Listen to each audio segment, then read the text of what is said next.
Hello, praise the Lord, God bless you all. परमेश्वर आप सबको बहुत आशीष दे। प्रियो, आज मैं आप जो हमारा बाइबल स्टडी चल रहा है उसके अंतर्गत जो है मैं आज आपके बीच में बात करूंगा निर्गमन की किताब के बारे में। इसके ऊपर जो है पहली किताब जो है जेनेसिस, उसके ऊपर मैं एक वीडियो बना चुका हूं। वो वीडियो पड़ी हुई है मेरे यूट्यूब चैनल पर और मेरी वेबसाइट पर apostle-vinod-kumar.in, और इसके ऊपर आर्टिकल और सर्वेक्षण भी है, और ये बुक बाय बुक सर्वे है। इसके बाद मैं चैप्टर बाय चैप्टर जो है एक्सप्लेन करूँगा, और इस तरीके से पूरा बाइबल स्टडी का पूरा सिलेबस जो है वो मैं मेरी वेबसाइट के ऊपर डाल रहा हूँ, और बहुत जल्द जो है वो पूरा सिलेबस आपके लिए अवेलेबल होगा।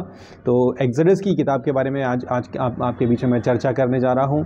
लेकिन शुरू करने से पहले मैं बोलना चाहूँगा, प्रियो, चैनल को आप सब्सक्राइब कर लो, और कमेंट्स करके आपके सवाल हों इससे रिलेटेड तो आप वो बता सकते हैं। और अगर आप मिनिस्ट्री को सपोर्ट करना चाहते हैं तो डिस्क्रिप्शन में सारी डिटेल मौजूद है। मेरा नंबर भी डिस्क्रिप्शन में मौजूद है, वेबसाइट का एड्रेस भी मौजूद है, सब कुछ मौजूद है। तो आप वहाँ डिस्क्रिप्शन से जाके सारी डिटेल ले सकते हैं। तो निर्गमन की जो किताब है, जब हम इसको खोलते हैं, ये बाइबल की दूसरी किताब है, पेंटाटुक, जिसको हम कहते हैं पहली 5 किताबों का संग्रह कहलाता है, जो उसमें दूसरी किताब है निर्गमन। पहली किताब उत्पत्ति है, हम सभी जानते हैं। दूसरी किताब है निर्गमन, जिसका मतलब होता है निकासी या निकाला जाना। ठीक है, तो ये निर्गमन की किताब का मर्म भी है, और यही हमें निर्गमन की किताब में देखने भी मिलता है। उत्पत्ति की पुस्तक जब हम छोड़ते हैं तो वहाँ पर जो है अब्राहम, जो कि जिसने परमेश्वर पर विश्वास किया, उसके वंशज जो है अब्राहम से इसहाक, और इसहाक से याकूब, और याकूब के 12 बेटे, जिनसे बने 12 गोत्र, और ये सब जो है याकूब के 12 बेटों के जो 12 गोत्र मिलकर ये बने इसराइल। और ये इसराइल जो है ये पहुंच जाते हैं मिस्र की बदुआई में, मिस्र की गुलामी में। और मिस्र की गुलामी में जब ये पहुंचते हैं, क्योंकि परमेश्वर ने बोला था, इब्राहिम से वादा किया था कि मैं तेरे वंश को, मैं तेरे लोगों को जो है वो रेत के किनकों के समान बढ़ा दूंगा। इसी परमेश्वर की आशीष के चलते इस मिस्र में जो इसराइली हैं वो बंदुआई में होने के बावजूद भी, ज़बरदस्त सतावना झेलने के बावजूद भी, जो इसराइली हैं वो बढ़ते चले जाते हैं, मल्टीप्लाई होते चले जाते हैं। और एक समय बहुत अच्छे समय तक जो है इसराइली मिस्र में अच्छे से रहते हैं, खूब अच्छा फलते फूलते हैं, वहाँ की सभ्यता संस्कृति सीखते हैं, वहाँ की आदतें सीखते हैं, वहाँ के जो उनके इसराइलियों मिस्रियों के जो देवी देवता हैं उनको अपना ही ईश्वर बना लेते हैं, और उनके देवी देवताओं की उपासना करना शुरू कर देते हैं। पूरी तरीके से परमेश्वर को भूल जाते हैं, इतनी मगन हो जाते हैं कि वो सब कुछ भूल जाते हैं। परमेश्वर कौन है, परमेश्वर ने किस तरीके से उनको बचाया, परमेश्वर आदम की कहानी, और उसके बाद वो सारी चीज़ें जो सब इनको पता थी। लेकिन क्योंकि मिस्र का राजा जो है वो इसराइलियों को अच्छे से जानता था यूसुफ के कारण, और इसराइलियों को खूब अच्छे से उनकी ज़िंदगी कट रही थी। लेकिन बंधुआई में क्यों जाते हैं? क्योंकि राजा बदल जाता है। वो राजा जो इसराइलियों को अच्छे से जानता है कि इसराइली जो है यूसुफ के लोग हैं, उनके साथ उनको अच्छे से ट्रीट करता है, लेकिन जब तख्ता पलटता है, दूसरा राजा आता है, तो वो जानता नहीं है इसराइलियों को कि इसराइली जो हैं उनको इसराइलियों के साथ अच्छा बर्ताव करना है।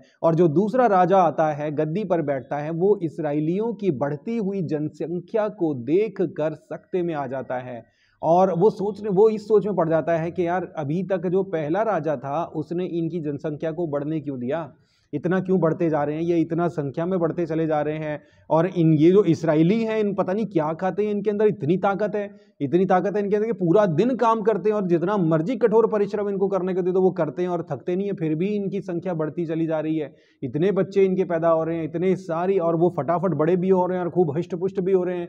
तो इस हिसाब से तो अगर इनकी संख्या ऐसे बढ़ती चली गई अगर, तो ये किसी दिन अगर इन्होंने हमसे बलवा कर दिया, किसी दिन अगर इन्होंने विद्रोह कर दिया, तो ये किसी दिन ये भी सोच सकते हैं कि भाई हम गुलामी में क्यों रह रहे हैं, हम किसी के अधीन क्यों काम कर रहे हैं, हम किसी के अधीन क्यों हैं, क्यों ना कि हम अपना दल बनाएं, और क्यों ना कि हम जो फिरौन है मिस्र का राजा जो है उसी को नीचे गिराएं, उसको हटाएं गद्दी पे से, खुद ही राजा बन जाए। ताकत तो हमारे पास है ही, ये हमारी ताकत का सामना तो ये कर नहीं सकते। शक्ति भी हमारे पास है, बल भी हमारे पास है, बुद्धि भी हमारे पास है, क्योंकि परमेश्वर की आशीष हमारे पास है। परमेश्वर की आशीष से सारी चीजें हमें मिल रही हैं। ठीक है, तो ये जो है राजा के दिमाग में, फिरौन के दिमाग में ये डर आता है, जिसकी वजह से जो है वो इसराइलियों को सताना शुरू कर देता है, इसराइलियों को जो है वो बहुत मुश्किल कष्ट में डालना शुरू कर देता है। ये सोचकर के ये इतना थक जाएंगे, जिंदगी में इनकी काम ही काम होगा, ये काम करते करते थक जाएंगे, मरते चले जाएंगे, इसकी संख्या भी कम होगी और उसके बाद जो है ये परेशान हो जाएंगे, इनकी जिंदगी पूरी तरीके से इतनी दुर्भर कर दो, इतनी दुर्भर कर दो कि इनके लिए जीना मुश्किल हो जाए। इस इंटेंशन से कि उनकी सामर्थ्य और ना बढ़े, ये कमजोर हो जाए, इनकी संख्या बढ़नी रुक जाए, इस इंटेंशन से जो है फिरौन ने ये काम किया इसराइलियों के साथ। लेकिन क्योंकि इसराइलियों को परमेश्वर की ओर से आशीष मिली हुई थी कि मैं तुम्हें बहुत बढ़ाऊंगा, इसीलिए इसी आशीष के, परमेश्वर की आशीष के चलते इतना सतावना होने के बावजूद भी इसराइल जो है वो जबरदस्त तरीके से ग्रो करता रहता है, वो रुकता नहीं है और इतना जबरदस्त ग्रो होता है कि फिरौन जो है वो चिंता में पड़ जाता है और फाइनली वो क्या कहता है कि इनकी संख्या को रोकने के लिए कुछ तो करना पड़ेगा। तो ऐसा करो तुम कि इनके जब भी लड़के पैदा होते हैं उन लड़कों को तुम पकड़ के मार देना, लड़कों को तो मार दो, लड़कियों को छोड़ दो, कि लड़के ही इनके सामर्थ्य होते हैं, लड़के दल बना सकते हैं, लड़के सेना में भर्ती हो सकते हैं, अपना अलग से संगठन बना सकते हैं, इसलिए लड़कों को तुम मार देना। और जब ऐसा होता है तो मूसा जो है, मूसा पैदा होता है, मूसा का जन्म होता है इब्रियों के बीच में। और जब मूसा का जन्म होता है तो उसको भी फिरौन की हुक्म के अनुसार जो है उसको भी मार देना चाहिए था सैनिकों को, लेकिन किसी तरीके से मूसा की माँ जो है वो उसको 3 महीने तक संभाल के रखती है, छुपा के रखती है सैनिकों से कि वो बच जाए। और उसके बाद फाइनली क्या करती है, एक टोकरी में जो है, हमने ये पढ़ी ये कहानी, एक टोकरी में मूसा की माँ जो है वो मूसा को, जो मोजेस को, जिसका नाम मोजेस, इंग्लिश में मोजेस कहते हैं, उसको टोकरी में डाल के पानी में बहा देती है और उसको ये नहीं पता होता कि इसका क्या होगा। लेकिन परमेश्वर बड़े अद्भुत तरीके से, क्योंकि मूसा जो है वो एक परमेश्वर के द्वारा चुना हुआ एक पात्र था, इसलिए परमेश्वर बड़े अद्भुत तरीके से उसको नील नदी, जो एक बहुत ही जो है बड़ी नदी है, जिसके अंदर मगरमच्छ होते थे, जिसके अंदर बहुत सारे खतरे हैं, अगर उसमें कोई चीज ऐसी भी छोड़ दी जाए तो वो ऐसे बह नहीं सकती, लेकिन क्योंकि मूसा परमेश्वर के द्वारा एक चुना हुआ पात्र था, इसलिए उसके जीवन में कुछ भी बात गड़बड़ हो नहीं सकती थी। अगर गड़बड़ कोई करने की कोशिश भी करे तो वो जो गड़बड़ है वो अपने आप सही हो जाएगी। ऐसा ही हुआ भी, मूसा की टोकरी जो है वो बजाय मगरमच्छों के पास पहुंचने के, बजाय पानी में डूबने के, मूसा की टोकरी जिसमें मूसा बाल्य अवस्था में मूसा जो है वो बहते हुए पहुंच जाता है कहां, सीधा फिरौन की बेटी के पास, यानी कि उसी के पास जो उसको मारना चाहते हैं। ये देखिए परमेश्वर की बड़ी अद्भुत योजना है यहाँ पर। जिस इंसान के जीवन में परमेश्वर की कॉलिंग होती है ना, बुलाहट होती है, चाहे वो कोई स्त्री हो, चाहे वो कोई पुरुष हो, उसके जीवन में कोई भी हालात हो, कोई भी परिस्थितियां हो, सब चीजें जो है वो उसको उसकी बुलाहट की तरफ ही लेकर जाती हैं। आपके साथ भी ऐसा हुआ होगा, मेरे साथ भी ऐसा हुआ, मेरे जीवन में बहुत सारे उतार चढ़ाव आए। ऐसा समय भी आया जब मुझे लगा कि बस अब जिंदगी खत्म है, अब कुछ नहीं है, सब कुछ खत्म, निराश, फिनिश, खत्म। लेकिन वो परिस्थितियां भी मेरी भलाई के लिए उत्पन्न है, उनमें से भी मैंने कुछ सीखा। बहुत दुख आए जीवन में, बहुत मुश्किलें आई जीवन में, लेकिन उनमें से भी मैंने सीखा, और उनमें से जब सीखा, परमेश्वर ने उन परिस्थितियों में से मुझे बाहर निकाला, और उसके बाद न जाने कितनी बार तो परमेश्वर ने मुझे मौत के मुंह से खींच के बाहर निकाला है। कितनी बार परमेश्वर ने ऐसी परिस्थितियों से बाहर निकाला जहां पर ऐसा लग रहा था कि सब कुछ खत्म है। क्यों? क्योंकि परमेश्वर ने चुना हुआ था ये काम करने के लिए जो मैं आज कर रहा हूं। आपके जीवन में भी ऐसी कॉलिंग हो सकती है, आपके जीवन में भी ऐसी बुलाहट हो सकती है कि परमेश्वर ने आपको अपने काम के लिए चुना है। आप अपने जीवन के पैटर्न को अगर आप देखेंगे ना पीछे के, क्या बार बार आप मुश्किलों में पड़े लेकिन फिर भी आप बाहर निकले। परमेश्वर ने बड़ा अद्भुत काम आपके जीवन में किया, परमेश्वर ने खास प्रेम दिखाया आपको, खास प्रेम आपको दिखाया कि मुश्किल परिस्थितियों से भी आपको निकाला, और बहुत सारे उपकार आपके ऊपर किए। याद रखिए परमेश्वर बिना वजह किसी के जीवन में उपकार नहीं करते, ठीक है। बहुत से लोग ऐसे हैं जो विश्वासी हैं लेकिन उनके जीवन में इतनी खास बातें हुई नहीं, उनका जीवन नॉर्मल चलता रहता है। बुलाए हुए तो बहुत है पर चुने हुए थोड़े हैं, है ना। तो जिनके जीवन में खास काम हुआ है, जिनके जीवन में परमेश्वर ने ज्यादा प्रेम इन्वेस्ट किया है, ज्यादा अटेंशन इन्वेस्ट किया है, वो इसलिए क्योंकि उनके जीवन में परमेश्वर की खास योजना है, और वो योजना परमेश्वर के समय के अनुसार, परमेश्वर की इच्छा के अनुसार आपके जीवन में प्रकट हो भी जाएगी। तो मूसा के साथ भी ऐसा ही था कि उसको मारने की कोशिश की गई थी, लेकिन उसकी टोकरी जो है उसके विरोधियों के पास ही जाकर पहुंच जाती है, और उसके बाद जो है फिरौन की बेटी जो है, फिरौन की बेटी के लिए उसके ही विरोधी जो है, जो विरोधी प्रजा है, उसी के बेटे के लिए फिरौन की बेटी के दिल में प्रेम पैदा हो जाता है, और फिरौन की बेटी क्या करती है कि जिसको मार देना चाहिए था उसको अपने पास रखती है, खुद पालती है, उसको पाल पोस कर बड़ा करती है। मूसा की जो परवरिश है वो परवरिश जो है मिस्रियों के बीच में ही होती है। मिस्रियों के तौर तरीके, उनका उठना बैठना, उनका चलना फिरना, उनके उनके माइथोलॉजी, उनके ईश्वर, उनके भगवान या कि कोई भी कुछ भी चीज़ है जो अच्छे तरीके से उनके बारे में उसको ट्रेनिंग मिली, शिक्षा विद्या जो है वो पूरा उसको मिस्रियों के तरीके से मिली, सब कुछ उसने जांचा परखा, अच्छी तरीके से सीखा उनके तौर तरीकों को। और जब मूसा बड़ा हुआ तो उसके बाद उसने अपने लोगों को पहचाना कि यार वाकई में ये इब्री लोग, जो इब्रानी लोग हैं, ये जो लोग हैं यही मेरे अपने लोग हैं। और उसने क्या करा कि उसने जो है अपने लोगों का पक्ष लेके मिस्र के एक सैनिक की जो है वो हत्या कर देता है। और उसके बाद जो है जब इसकी मूसा की जो पोल खुल जाती है कि उसने अपने ही लोगों में से किसी की हत्या कर दी है, तो इस डर से वो भागता है कि इनको ये ना पता चल जाए कि मेरा प्रेम जो है वो उनके प्रति नहीं है जिन्होंने मुझे पाल पोस कर बड़ा किया, लेकिन मेरा प्रेम जो है वो मेरे अपने लोगों के प्रति है, कि अगर इनको ये पता लग गया तो फिर मेरे लिए मुश्किल का समय है। तो वो क्या करता है, वो वहां से मिस्र से भाग जाता है। जब वहां से भागता है तो वो पहुंचता है परमेश्वर के पास, परमेश्वर के सानिध्य में वो पहुंचता है। परमेश्वर जो है एक जलती झाड़ी में मूसा को दर्शन देते हैं और मूसा को दर्शन देकर ये बोलते हैं कि मैं तुझे अपनी प्रजा को छुड़ाने के लिए भेजूंगा। मूसा जो है परमेश्वर की इच्छा को मानता है, परमेश्वर की इच्छा पर जो है हामी भरता है। और उसके बाद जो है हम देखते हैं कि मूसा को परमेश्वर भेजते हैं उसी फिरौन के सामने जिस फिरौन ने मूसा की परवरिश करी, उसी महल में, जिस महल में वो बड़ा हुआ, उसी महल में जिसमें उसने खाया पिया उठा बैठा, उसी के सामने, उसी राजा के सामने जिसके सामने वो रहता था, जिसके सामने उसकी परवरिश हुई, उसी के सामने वो जाता है और उसके सामने जाकर कहता है कि मेरे लोगों को, परमेश्वर कहता है, यहोवा परमेश्वर कहता है कि मेरे लोगों को छोड़ दो।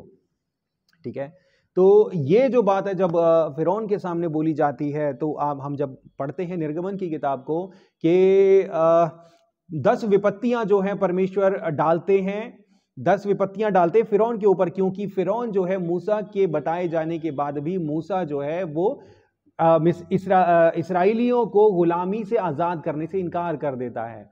ठीक है, गुलामी का ये जो प्रतिबिंब है ये हमें हमारे देश में भी देखने मिलता है। जब आप इसको देखेंगे, हमारा देश भी गुलाम रहा, हमारे देश में भी ऐसा ही कुछ हुआ।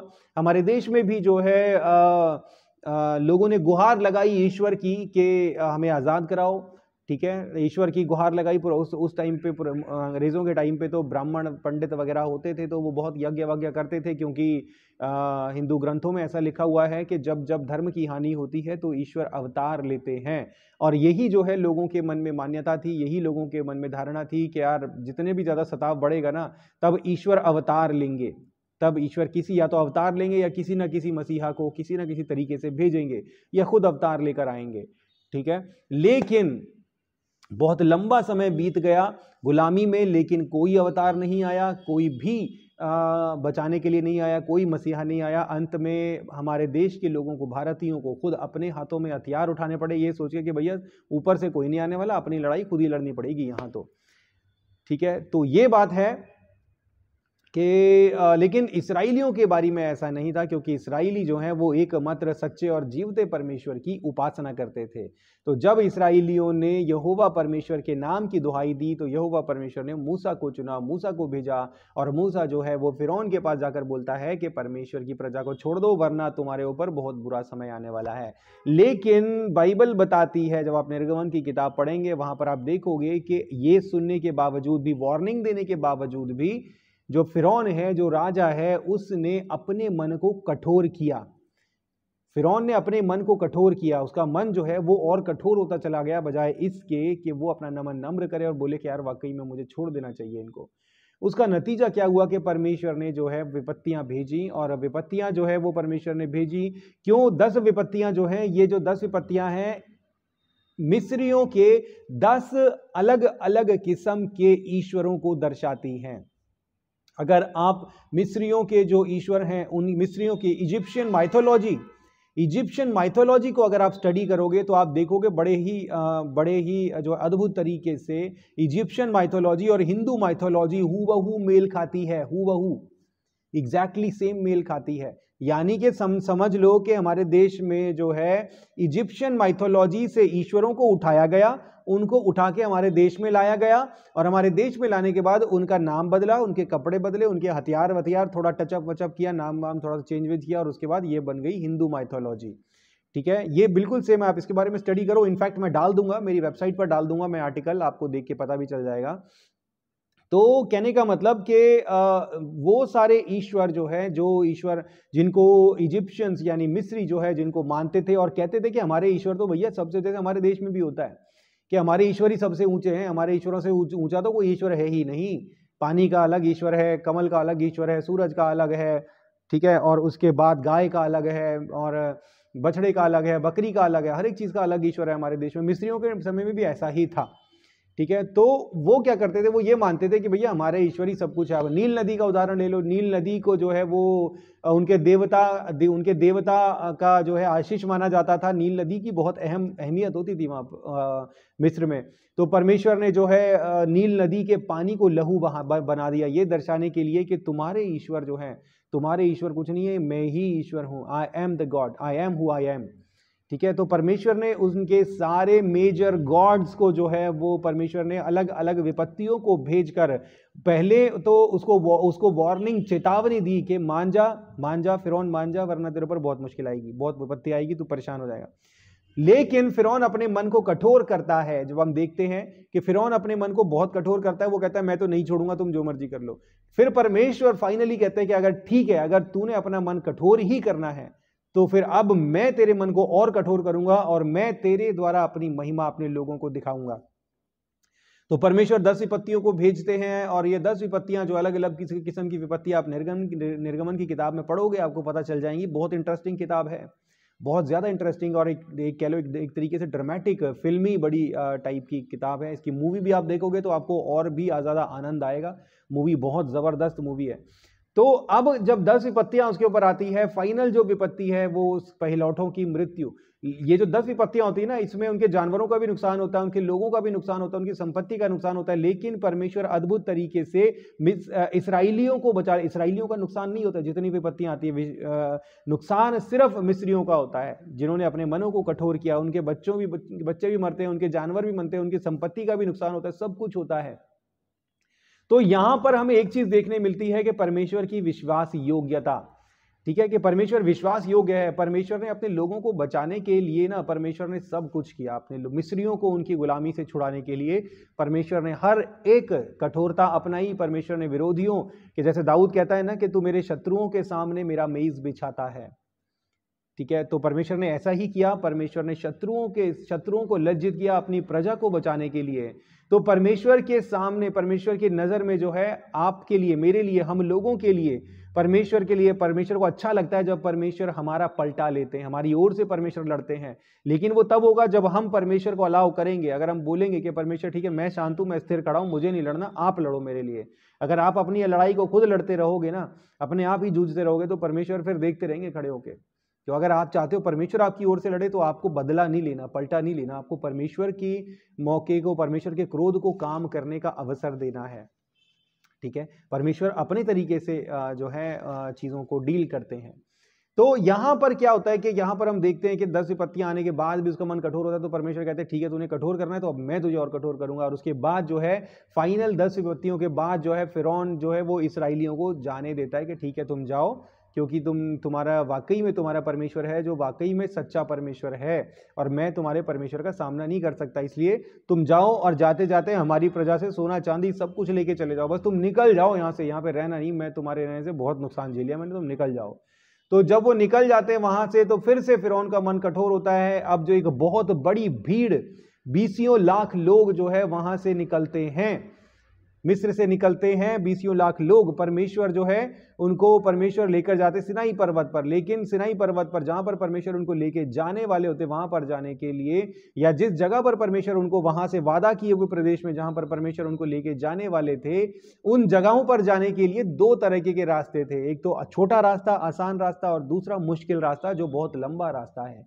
लेकिन परमेश्वर इंटेंशनली अपनी प्रजा को छोटे रास्ते से लेकर नहीं जाते कि फटाफट, क्योंकि एक वादा किया हुआ प्रदेश में लेके जाना है ना, सिनाई पर्वत पर जो है लेकर गए परमेश्वर उनको, वहां पर परमेश्वर ने उनको कानून दिया, नियम दिए जीने के, कि तुम ये मत करना, ऐसा मत करना, वैसा मत करना, कि तुम एक ऐसी जगह से आए हो जहां पर तुमने सारी बुराइयां सीखी हैं, तुमने सारे पाप सीखे हैं, सारे कुकर्म सीखे हैं, ठीक है, तुम मुझे भूल गए, नकली ईश्वरों को मानते, झूठे ईश्वरों को मान रहे हो, लेकिन अब मैं तुम्हें नियम दे रहा हूं कि ये सारे नियम, ये नहीं, ऐसे नहीं करना, ऐसे नहीं करना, ये करना, ये नहीं करना, ये सारा तुम्हारे लिए नियम दिए जाते हैं। और जब ये सारा कानून तुम्हें दे दिया जाएगा, उसके बाद तुम ले जाए जाओगे वादा किए हुए प्रदेश में, जहां पर दूध और मधु की धाराएं बहती हैं, जहां पर तुम्हारे लिए कोई गुलामी नहीं है, कोई बंधुआई नहीं, वहां पर तुम्हें सिर्फ मौज करनी है। लेकिन वो करने के लिए तुम्हें मैं छोटे रास्ते से लेके नहीं जाऊंगा, तुम्हें मैं लंबे और बड़े रास्ते से लेके जाऊंगा, जहां तुम्हें कठिनाइयों का सामना करना पड़ेगा, मुश्किलों का सामना करना पड़ेगा। आसान रास्ता नहीं होगा, तुम्हें मुश्किलों का सामना करना पड़ेगा। और जब तुम मुश्किलों का सामना करोगे, जब तुम लंबे समय तक जो है तुम इन सब चीजों से दूर रहोगे, वो ऐशो आराम, वो सारी चीजें, वो सारी अय्याशी जो तुमने मिस्र में करी,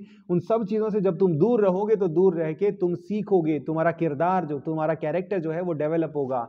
तुम जानोगे कि मैं कैसा हूं, तो मैं जब तुम्हारी जरूरतों को पूरा करूंगा, जब तुम्हारे जीवन में अद्भुत काम मैं करूंगा, तब तुम मेरे प्रेम को समझोगे, तब तुम मुझे समझोगे। ऐसा ही होता भी है, परमेश्वर लंबे रास्ते से लेकर जाते हैं, और जब लंबे रास्ते से लेकर जाते हैं तो इस्राएलियों को जो है रास्ते में दिक्कतें आती हैं, इस्राएलियों को रास्ते में प्रॉब्लम्स आती हैं। और जब उन्हें प्रॉब्लम्स आती हैं तो वो क्या करते हैं, वो बजाय उन प्रॉब्लम्स का सामना करने के, बजाय उन प्रॉब्लम्स के लिए से परमेश्वर से प्रार्थना करने की कि परमेश्वर इन प्रॉब्लम्स को हमारे जीवन से हटाइए, वो परमेश्वर से कुड़कुड़ाने लग जाते हैं। परमेश्वर से ही कुड़कुड़ाने लगे कि हमें यहां पे क्यों लेकर आए। परमेश्वर इस्राएलियों को बड़े अद्भुत तरीके से आजाद कराते हैं। जब परमेश्वर निकालते हैं इस्राएलियों को, बड़ी भीड़ को वहां से, तो एक ऐसी जगह पर वो पहुंचते हैं जहां पर उनके सामने लाल समंदर है, और पीछे फिरौन जो है उसका मन कठोर हो गया और वो सारी सेना लेके आ रहा है कि मार दो इनको। लेकिन परमेश्वर लाल समंदर को दो भाग करते हैं उनके लिए, समंदर में से रास्ता निकाल के दे देते हैं उनके लिए कि तुम निकलो, वहां से निकलो। और जब निकलने की कोशिश जब फिरौन की सेना करती है तो वहां पर डूब के मर जाती है। फिर जब रास्ते में उन्हें भूख लगती है, वो परेशान होते हैं, इस्राएली, परमेश्वर की निज प्रजा, परमेश्वर के अपने लोग जिनके लिए परमेश्वर इतना कुछ कर रहे हैं, जब वो भूख लगती है उन्हें, जब वो परेशान होते हैं, तो वो क्या करते हैं, वो बजाय परेशानी का सामना करने के, बजाय परमेश्वर से प्रार्थना करने के, वो मूसा के सामने कुड़कुड़ाने लग जाते हैं, परमेश्वर के विरुद्ध में कुड़कुड़ाने लग जाते हैं कि यहाँ पे हमें क्यों रेगिस्तान में मारने के लिए लेके आए, जिस जगह पे लेके जा रहे हैं पता नहीं कब जाएंगे कब नहीं जाएंगे, अभी तो हम मर रहे हैं ना, हम तो वहीं पे ठीक थे, हमें नहीं जाना कहीं पे वादा किया हुआ प्रदेश में, हम तो यहीं पे ठीक है भैया, यहाँ पर हमें पैरों में चप्पल दो, यहाँ पर हमें हमारे अच्छा खाना दो, हमें सिर्फ रोटी से काम नहीं चलेगा यहाँ पे। जब जिन्होंने रोटी मांगी, बाय द वे उनको भूख लगी, तो परमेश्वर ने स्वर्ग से मन्ना गिराया, स्वर्ग से अनाज गिराया, और उन्होंने वो खाया, लेकिन वो खा खा के भी वो बोर हो गए। फिर उन्होंने बोला यहाँ पर हमें लेके, वहां तो हमें रोज मीट मिलता था, हम बकरा भी खाते थे, हम मुर्गा भी खाते थे, हम बीफ भी खाते थे, सब कुछ खाते थे, यहाँ पे क्या मिल रहा है, ये देखो, ये घास फूस खा रहे हैं, मन्ना खा रहे हैं, ठीक है ना। तो परमेश्वर ने उनके लिए बटेरें भेजी, बटेरें भी खाई उन्होंने, लेकिन उसके बाद भी वो कुड़कुड़ाते रहे अपने हालात, अपनी परिस्थितियों के लिए, परमेश्वर से शिकायत करते रहे, जिसके परिणाम स्वरूप जो है परमेश्वर का क्रोध इस्राएलियों पर आया। अब यहां पर हमारे लिए सीखने के लिए क्या है प्रियों, के देखिए, जैसे इस्राएलियों को गुलामी से, बंधुआई से निकाला गया था, वैसे ही हमें भी निकाला गया। हम पाप की बंधुआई, गुलामी पर पड़े थे, शैतान टॉर्चर कर रहा था हम पर, है ना, दुष्ट आत्माएं आपके शरीर पर टॉर्चर कर रही थी, और आप परेशान थे, दुखी थे, आपसे जिया नहीं जा रहा था, आपका दिल कर रहा था कि इससे अच्छा तो मर जाओ। लेकिन परमेश्वर ने आपको बड़े अद्भुत तरीके से वहां से आजाद किया। लेकिन अब आपके जीवन में जब दुख आते हैं, मुश्किलें आती, परेशानी आती है, स्वर्ग राज्य के, हमारा वादा किया हुआ प्रदेश स्वर्ग राज्य है, वहां पर हमें जाना है, तो वहां पर जाते हुए हमारे जीवन में जब मुश्किलें आती है, परेशानी आती है, तो हम क्या करते हैं, हम कुड़कुड़ाते हैं, हम बोलते हैं कि परमेश्वर पिता, पहले ठीक थे हम तो, कोई बात नहीं, कम मानते थे, लेकिन कोई नहीं, सब कुछ ठीक तो था, कम से कम वैसे परेशानी जब से तो प्रभु यीशु मसीह को मानने लगे हैं, तब से तो जीवन में और ही दुख आने लग गए, और ही परेशानी, हम तो पहले ही ठीक थे, इससे बढ़िया तो हमने तो सोचा था, प्रभु में ये सोच के आए थे कि आनंद आएगा, कि सुख मिलेगा, ये होगा वो होगा, घर की परिस्थितियां ठीक होंगी, पैसा कमाया जाएगा, लेकिन यहाँ तो और भी दिक्कत आ गई, हम तो पहले ही ठीक थे। यही काम इस्राएलियों ने किया, जिसके परिणाम स्वरूप जो है इस्राएली जो है वो पूरी की पूरी जो उनकी जो भीड़ है ना, भीड़ पूरी की पूरी जनरेशन रास्ते में खत्म हो गई। मैं आपको बताऊं, परमेश्वर के हाथों में पड़ना जो है ये बहुत भयानक बात है। कभी भी आपके अपने जीवन में आप पे कुड़कुड़ाना नहीं है, कभी भी परेशान नहीं होना, कभी भी अपनी परिस्थिति, अपनी हालात के लिए परमेश्वर से ये नहीं कहना कि परमेश्वर आप क्या कर रहे हो, हमारे जीवन में हमारी नहीं बल्कि परमेश्वर की इच्छा पूरी होनी चाहिए। प्रियो, परमेश्वर हमसे प्यार करते हैं, इसीलिए तो हमें बुलाया, वरना हम तो गुलामी में चले जा रहे थे। हमारा अंत क्या था? हमारा अंत था सारी दौड़ पूरी करके नर्क के रास्ते में जाना, नर्क में जाना। लेकिन फिर भी परमेश्वर ने हमें बुलाया, भीड़ से अलग किया, है ना, ताकि हम परमेश्वर के साथ, परमेश्वर के घर में रहें। ये परमेश्वर की इच्छा है, ये परमेश्वर की मंशा है ना, हम सब के लिए। लेकिन ये हमारे ऊपर है कि हम अपनी काबिलियत को साबित कर पाते हैं या नहीं साबित कर पाते, ये हमारे ऊपर होता है। तो हमें क्या करना है, कभी भी कुड़कुड़ाना नहीं अपनी हालात और परिस्थितियों के लिए, कभी भी ऐसे नहीं बोलना कि परमेश्वर पिता ये क्या कर रहे हो, हमारे जीवन में तो इतनी मुश्किलें, पत्नी ठीक नहीं है, बच्चा ठीक नहीं है, भाई ठीक नहीं है, वो ठीक नहीं है, घर बिक गया, जमीन बिक गई, गाड़ी बिक गई, ये हो गया, वो हो गया, ठीक है ना। यहोवा ने दिया, यहोवा ने ही ले लिया, उसी की महिमा हो। परमेश्वर पिता, आपने जो कुछ दिया है उसके लिए आपका धन्यवाद। मुझे पता है आगे बहुत कुछ मेरे जीवन में मिलने जा रहा है। मुझे पता है कि आपने वादा किया है कि मैं तुम्हें पूंछ नहीं, मैं तुम्हें सिर बनाऊंगा। इसलिए हर हाल, हर परिस्थिति में मुझे आप पर भरोसा है कि मेरे जीवन में जो कुछ भी होगा वो सब बातें मिलकर मेरे लिए भलाई को उत्पन्न करेंगी। तो इस तरीके से जो है बड़े अद्भुत तरीके से जो है परमेश्वर ट्रेंड करते हैं पर्सनली। परमेश्वर व्यक्तिगत तौर पर इसराइल को जो है परमेश्वर ट्रेनिंग देने के लिए अपने साथ साथ लेकर चलते हैं। परमेश्वर उनके साथ पर्सनली मौजूद रहते हैं, आग और धुएं के बादल के रूप में। ये आप निर्गमन की किताब में पढ़ोगे। तो इस तरीके से जब हम ये सारा व्यवहार जब हम परमेश्वर का देखते हैं तो यहाँ पर एक बहुत अद्भुत जो है प्रकाशन यहाँ पे हमें मिलता है देखने कि परमेश्वर जो है अपनी प्रजा की रक्षा करने के लिए, अपनी प्रजा को मुहैया कराने के लिए, अपनी प्रजा को बचाने के लिए परमेश्वर कुछ भी कर सकते हैं। इतना प्यार करते हैं परमेश्वर आपसे और मुझसे, हम सब से। हम बदले में परमेश्वर को कितना प्यार देते हैं? क्या हम परमेश्वर से बदले में प्यार करते हैं या हम कुड़कुड़ाते हैं? प्रियो, हमें कुड़कुड़ाना नहीं है ना, कुड़कुड़ाना नहीं है। हमेशा हर बात में परमेश्वर का धन्यवाद करना है। परमेश्वर धन्यवाद के योग्य है, स्तुति के योग्य है, तारीफ के योग्य है। तो इसके बाद जो है आगे की सारी घटनाएं हमें देखने में आती हैं। जब आप निर्गमन की पुस्तक पढ़ोगे ये सब चीज़ें आपको देखने में आएंगी। इसके बाद परमेश्वर जो है इसराइलियों को जो है कि पूरा का पूरा कानून का पुलिंदा देते हैं, जिसमें उनके लिए जानकारी होती है कि उन्हें अपने आगे का जीवन कैसे जीना है, पड़ोसियों के साथ कैसे रहना है, अपने सहकर्मियों के साथ कैसे रहना है, सब चीज़ों को कैसे फेस करना है, कैसे सारी चीज़ें करनी है। लेकिन इन सब के बावजूद भी क्या होता है, इन सब बातों के बावजूद भी इसराइली जो हैं वो अपने लिए कहते हैं कि जी हमें तो मूसा तो चला गया पहाड़ पे परमेश्वर से परमेश्वर की बात सुनने, अब यहाँ पर तो हो गए 40 दिन मूसा वही रहता है।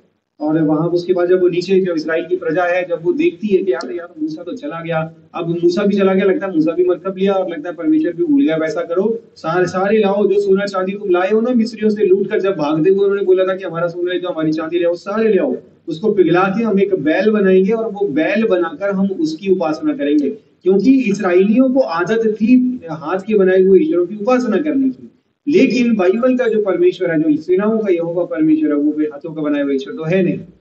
1 to 1 प्रैक्टिकल बातें कर रहा है, जिसकी मौजूदगी जो है वो लिटरली फील कर सकते हैं अपने बीच में। फिर भी इतने के बावजूद भी इसराइलियों ने अपने मन को इतना ढीठ किया कि उन्होंने अपने लिए एक बछड़ा ढाल कर बना लिया और परमेश्वर का क्रोध उन पर आया और वो एक साथ बहुत सारे लोग जो है वहां पर खत्म हो गए।